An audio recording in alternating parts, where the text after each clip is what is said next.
saaxiib haddaan ugu cusubtaan ugu soo biir subscribe inoo saar like-ta share-ta commentiga si dhiirgelin ugu noqoto waad ku mahadsantahay aynu ku bilowno xubno ka tirsan ururka Al-Shabaab ayaa xalay safar dhexe waxa ay weerar ku qaadeen saldhigga ciidamo ka tirsan militariga Soomaaliya ku leeyihiin deegaanka Janaale ee hoostaga degmada Marka ee gobolka Shabeellaha Hoose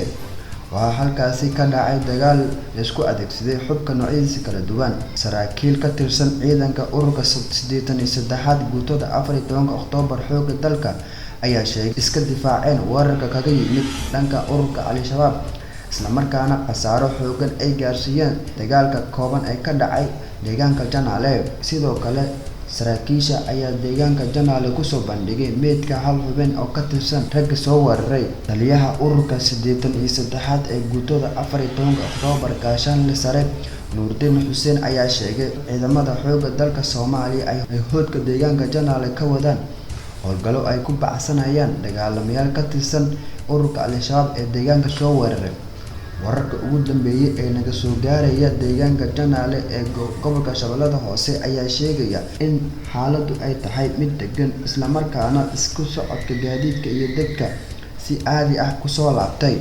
أنا إذن ياري أو إذا بالوالدين تاليويا مشان تجي madaxweynaha jamhuuriyadda federaalka Soomaaliya mudane Xasan Sheekh Maxamuud ayaa kulan xog waran ah la qaatay qaar ka mid ah waalidiinta ciidanka tababarka u jooga dalka Eritrea kuwaasi oo maalmihii la soo dhaafay ugu tagay booqasho uu xaaladooda ugu kurgalayo madaxweynaha ayaa waalidiinta la wadaagay xaaladda guud ee ay ku sugan yihiin dhalinyarada tababarka u jooga dalka Eritrea madaxweyne Xasan Sheekh Maxamuud waalidiinta u xaqiijiyay sida ay ugu go'an tahay fulinta ballanqaadkiisa ku aadan in ubadkooda ay dib ula midoobaan dalkana dib ugu soo laabtaan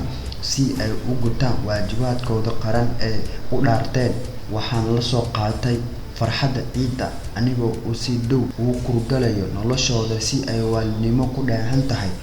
ayaan ula soo dardaarmay waxaan ka shaqeeyay in ay idin soo xiriiri doonaan waxaa la xaliyay caqabadaha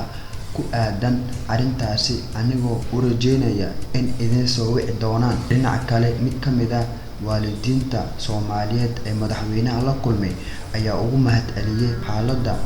mudnaanta koowaad oo u siiyay xaaladda ubadkooda si